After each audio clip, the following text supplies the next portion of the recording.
This is part 3 of my series, The Relationship Skills That Men Lack and Women Pay For. If you have not watched part 1 and part 2, please go watch them, because part 1 is kind of the overall map. Part 2 is about what happens when you tell him he hurt you and somehow he becomes the victim. And this is where we talk about boundaries. No, consequences, power, why some men don't change because women explain better. They change because losing access finally interrupts the benefit.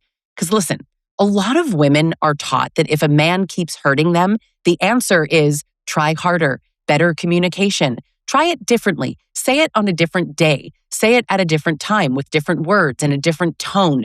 Use I statements. Try therapy. Buy a book. Watch a podcast. Explain your trauma. Understand his trauma. It's an unlimited list of reasons and excuses and explaining that lands us in exactly the same place. The truth is, you could explain it until your mouth goes dry and your body is drained. You are begging to be believed, but you already know. If a man benefits from violating your boundaries, then what is the better explanation that's going to educate him? Nothing. All you're doing is educating him on how much you're willing to tolerate. And that is an incredibly hard truth. And I want to say it very directly because women are so trained to believe that men change when women suffer enough. That is the plot for every Hallmark movie and too many rom-coms. Sometimes men just see your pain and they learn how to talk around it. They learn where the line is with you. They learn what you'll put up with. They're very calculating. They want to know what it's going to cost them to ignore it. And that is exactly the reason that consequences matter so much. And in fact, I am reminded of an interview that I did with Chuck Derry, who is the founder of the Gender Violence Institute. He's retired now, but he talked so much about what actually creates change is consequences. Divorce, jail, adult children not wanting to talk to him anymore. There needs to be third-party, real-life consequences, not some speech about boundaries or not some way for you to convince him to treat you better, where you try to teach him empathy and show him that you're a person, where you assume that he doesn't understand what he's already doing. A man has learned that your no doesn't cost him a goddamn thing, and he's going to keep treating your no like it's this thing that he gets to negotiate. So today, I want to talk about why no is such an important safety test for women, how entitlement turns boundaries into conflict, and why consequences are a huge part of accountability, and why women's job is not to make a grown man want to respect you.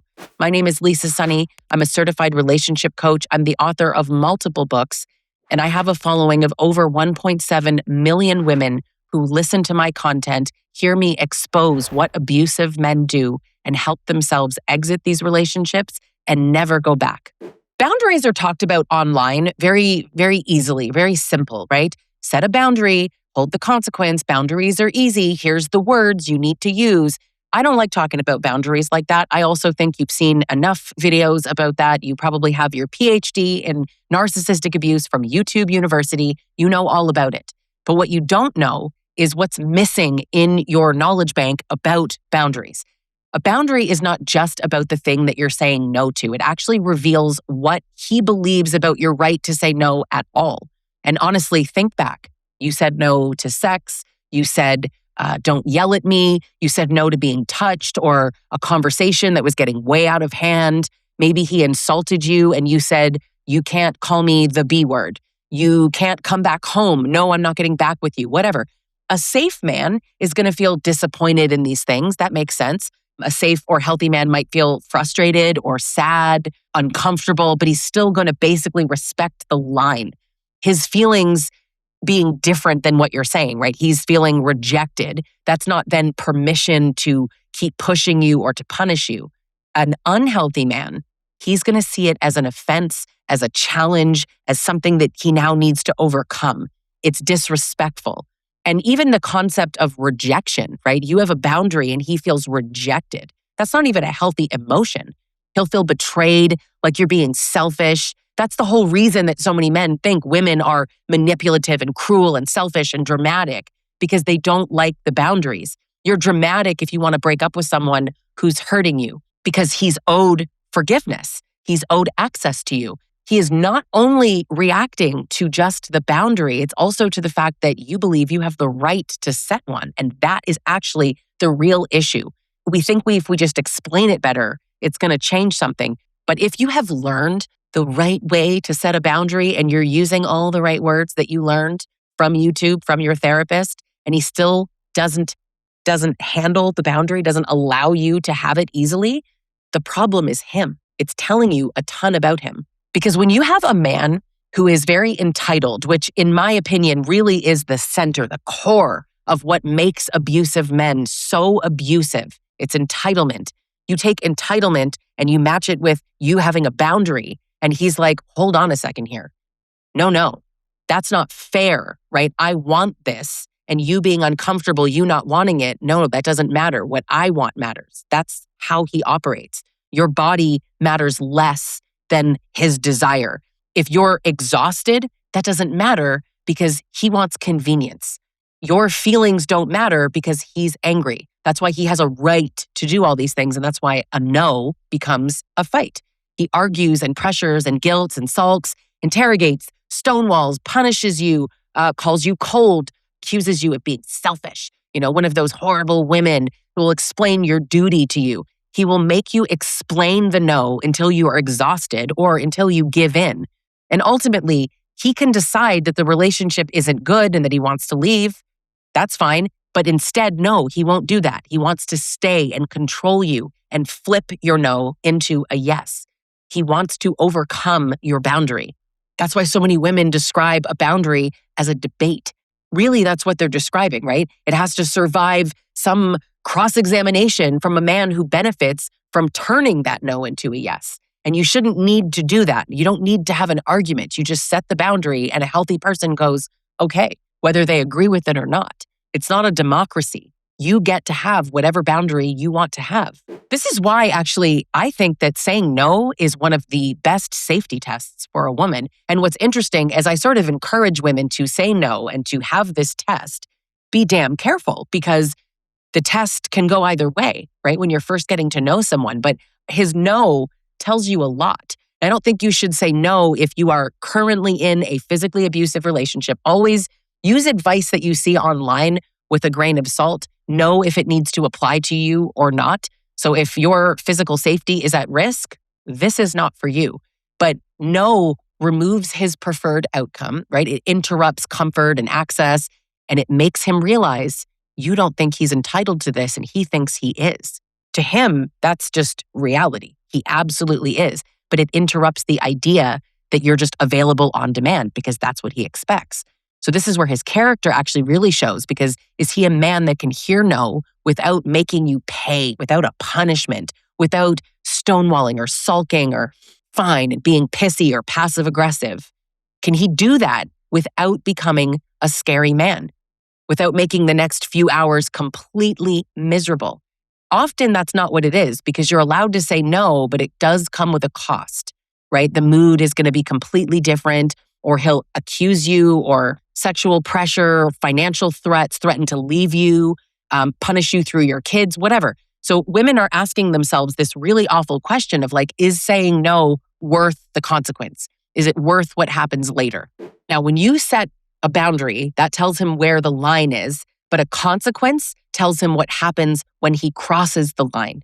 Now, without consequences, which really is the thing that people talk about when they say boundaries with abusers or narcissistic people don't work, it's not the boundary that doesn't work. It's you are not holding the consequence. And I know people don't like to say that because it's like you're blaming her, you're blaming the person who's being victimized. We are responsible for ourselves. Now, being in an abusive relationship, it's so easy to say, just hold the consequence. And people actually also act like the only consequence is ending the relationship. If that's not possible, you go a little bit lower, you exit the room, or you don't respond, or I'm not saying the consequence is always the most extreme thing. That might be the end goal, but maybe you can't yet. But without consequences, boundaries are just information to some men, and I would argue very useful information because now he knows what bothers you. You've just given him a roadmap and he knows what you're afraid to enforce. If you call me a B word one more time, I'm breaking up with you. Don't say that. Does that sound crazy coming from me? Do you think I'm going to say you should absolutely say that? only say that if you're actually going to leave. If you're not ready to hold the consequence, change the consequence. I teach this inside my groups in my one-on-one group coaching. I teach it inside She Rises Collective, which is an online community that I run.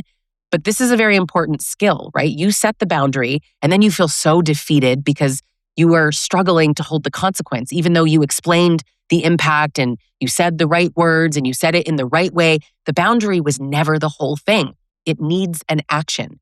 If you call me this, I will end the conversation. If you pressure me for sex, I will sleep in another room. If you insult me, I will not continue engaging. If you violate our agreement, I will change the access you have to me. It's simple, but it's hard.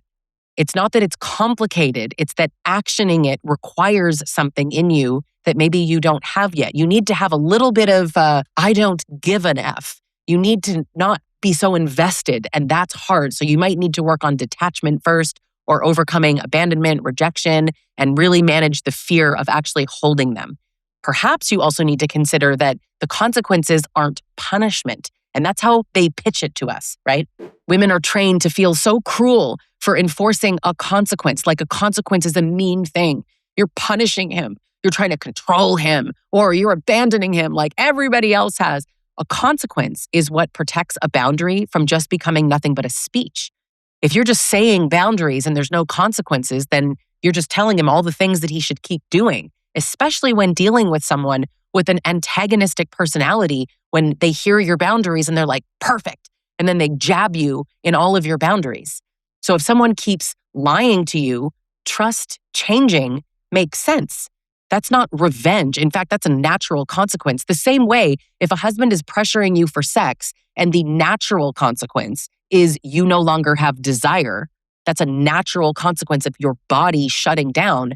That's not manipulative. It's not withholding. It's not sexual abuse. It's just something that abusive men say. They want you to feel like your boundary is a consequence that they shouldn't have. How dare you? You're my wife. All the things that they say. But if someone is harming you, leaving is not destroying them. It is a consequence. And I tell you, consequences are just reality. We talk to little kids. You don't want to wear your coat? Well, when you go outside, you're going to be cold. And then they learn that they should wear a coat. Abusers need to learn that if they're going to keep being awful to you, you're going to end the relationship. You're going to change access to you. That makes sense. Trust is affected by deception. Oh my God, what a novel thing. Partnership is affected by refusal. His refusal to show up, be kind, participate. This is actually called adulthood, by the way. The only people who frame consequences as abuse are the people who benefit from never experiencing them. And men learn from losing access. Well, the truth is not all men. They don't all learn, but they're only able to learn if there are consequences. And it's hard, but it's so important to say, some of them are not going to learn just from your pain. Oh, I hurt her. Oh, they don't care. It's losing access to you.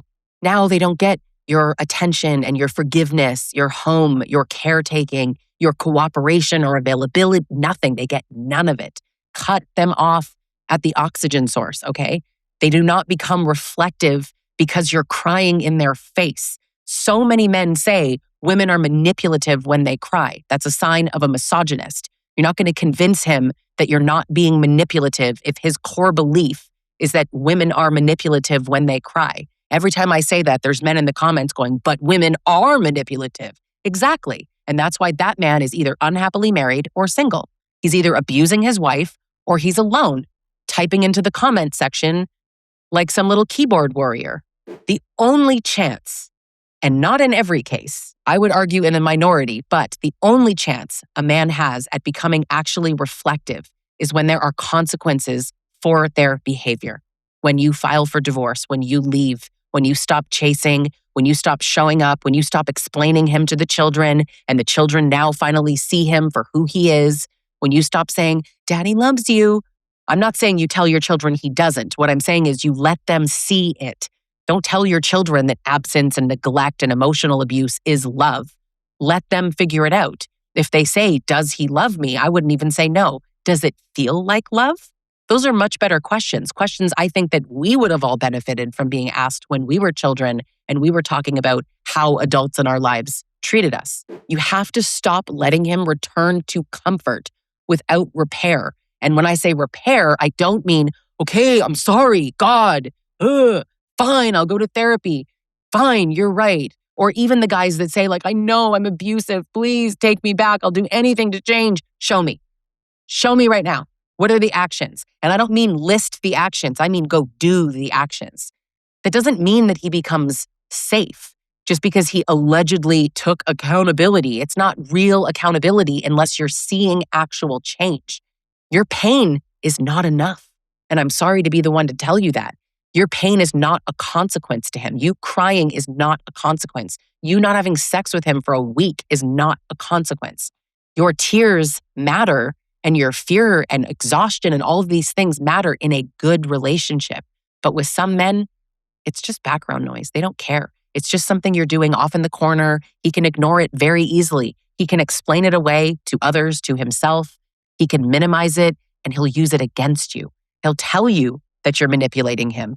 He'll tell you that you're faking it. He may care about maybe an inconvenience of your feelings. It might inconvenience him, but it's not going to change anything. That's not going to create change. You need big consequences, like leaving him. And then maybe this is the worst part, but it's the most honest part. Change is self-motivated. We always think like, what can I do to get him to change? And in fact, I think a lot about this conversation that I had with a content creator, Mental Healness. If anyone doesn't know him, his name is Lee Hammock, but also known as Mental Healness. He's a diagnosed self-aware narcissist. And we had a conversation many years ago around the concept of change being self-motivated. One of the questions that he gets asked most often online is, how did your wife get you to change? And his answer is always the same. I'm paraphrasing, but basically it wasn't her. She didn't make him change. She didn't convince him to change. She left him. She left him. And then he had to be self-motivated. And even then, just to be super clear, he doesn't claim to have changed. He's a diagnosed narcissist. He was then and he is now, because you can't cure it. You can't change. You can adjust behavior if you are collaborative and completely self-motivated. Many narcissists can't and won't change. And a lot of these people are not narcissists and they still won't change. You can't convince him. It has to be self-motivated. You can't love him into accountability. Change actually requires him to face himself. He has to be able to tolerate discomfort and accept consequences, including the consequence of you leaving him. The consequence can't just be, oh, now he sees it and you take him back. Has he actually changed? Have you seen anything? You can't. 6 weeks, 3 months, he hasn't changed. That is impossible. Change takes like a decade of ongoing work. It takes facing entitlement, misogyny, the fact that you're abusive. Lundy Bancroft actually has a great list on his website of how you can tell an abusive man is changing. It's a phenomenal checklist because I've never seen anyone actually be able to tell me that their partner has done that list. Not for real, for real. You need to see divorce, jail, legal consequences. And yeah, those things are beyond your control, right? The legal system, probably for a whole other video, quite the topic. The legal system doesn't generally help. It fails women in so many cases, but that doesn't mean that you stay. Still press charges. We need to be more pushing them towards consequences and accountability, but focus on what you can control, which is you leaving, you not tolerating this anymore. And I know that it's hard. Therapy, for example, can be very useful if a guy wants to change. However, big however, therapy does not change abusive men because that's not what they're doing in therapy. They're not unpacking entitlement and misogyny. Therapists are going, tell me about your mom. And then they attribute so much to trauma. We need to actually have them in men's groups run by men and have a group of men holding them accountable. There should be more of these things in existence. They need real accountability. Therapy without consequences is just another holding pattern. He's going to learn after a few sessions boundaries and, withholding and trauma, and he's going to learn how to weaponize all of what he's doing against you. And unfortunately, and I hate to say this, a lot of therapists are creating so much damage unknowingly because they're giving him language and they're attributing his behavior to all of these things that aren't true. And then they're making him go back into the relationship to explain all these reasons when it's just entitlement, when it's just he's a bad person or he's narcissistic or has another personality disorder. And that is the cause of the behavior. And now you're in therapy or he's in therapy and you're supposed to wait because he's doing the work Watch his behavior, watch the repair, really look at the consistency, and know that this is not a small thing. Nobody can change quickly. It's impossible. Look at a man when nobody else is watching, nobody's clapping for him, and if he makes different choices, that could be a good sign. But otherwise, it can be very performative, right? Now, boundaries, we know, are for your behavior, not his behavior. A boundary is about what you will do, what you will participate in, and what you'll remove yourself from, what you will protect, what you'll stop tolerating. This is what a boundary is. You can't talk to me like that. Okay, what happens if he does? You have to hold it. So if you talk to me that way, I'm ending the conversation. If you pressure me, I'm leaving the room. That's where your power comes back, if you hold that. Not because suddenly this is like a respectful man. Absolutely not. It's because you are willing to do the follow through. But safety for you requires the follow through. And again, I am not saying it like it is easy. My God, this is like one of the hardest things you can do. But women are so often made to feel like the problem is that they haven't explained it enough. You just need to explain it. You need to defend why you need to have this boundary. Absolutely not. Protect your life from being this big, long negotiation, okay? Just know. Now, across this series, I think the pattern is very clear. We are talking about the relationship skills that men lack that women pay for. And we've talked about emotional regulation and repair, feedback, accountability, hearing the word no. A man who lacks the ability to hear the word no is a man who has no empathy, a man that doesn't respect your boundaries, a man that has deep entitlement, perhaps misogyny, because maybe he hears a no from a man or a police officer or at work, and that's fine, but not from you. He is a man that won't share power. He's not self-reflective, and he doesn't care about consequences. In part 2, we really talked about how he turns your pain into some injury for him, right? Darvo was kind of the big thread, but your hurt becomes his shame. And if he can't hold that, he is lacking in that skill. There's a deficit. This is the final piece in part 3 here. Boundaries need consequences, and consequences need follow through. Change needs self-motivation. Women need to just stop from everyone being assigned this job of rehabilitating broken men who benefit from just doing the same thing. He is missing skills, and that was never supposed to become your life's work, right? His discomfort is not an assignment for women. His entitlement is not a survival condition that you have to suffer through. That is crazy making. The truth is, if he wanted partnership, he would give up the rank. He would stop with this ridiculous hierarchy. He would build the skills. He would look up. He would just go onto Google and throw in, what are relationship skills that many men lack? What are relationship skills in the best relationships? He'd be reading books by the Gottmans, but he's not. He puts everything on you. So at some point, what is this costing you to keep waiting for him to become someone that he is not even choosing to become? This is the final video in the relationship skills that men lack and women pay for. This is what matters. Skills deficits are so important. His entitlement, his misogyny, power, and consequences, okay? A man lacking in emotional regulation is one thing, but a man who expects the whole friggin' house to live in his mood is a completely different thing. A man who punishes you for having needs is a problem, who punishes you for having boundaries. This is the difference that women need to see. These are skills that many women have and too many men don't. And a big point that I made in all of the videos that I want to make clear is that, yes, not every man lacks in these, and it's not that no woman lacks in these, but this topic is about abusive men who harm women. Subscribe if you're not already, and if you're trying to understand a relationship like this where your boundaries keep getting treated like a negotiation, or you are in pain, you're being abused, you can work with me one-on-one. You can join any of my group coaching programs, or you can join me inside She Rises, my monthly online community for women survivors. Thanks so much for watching, and I'll catch you in the next video.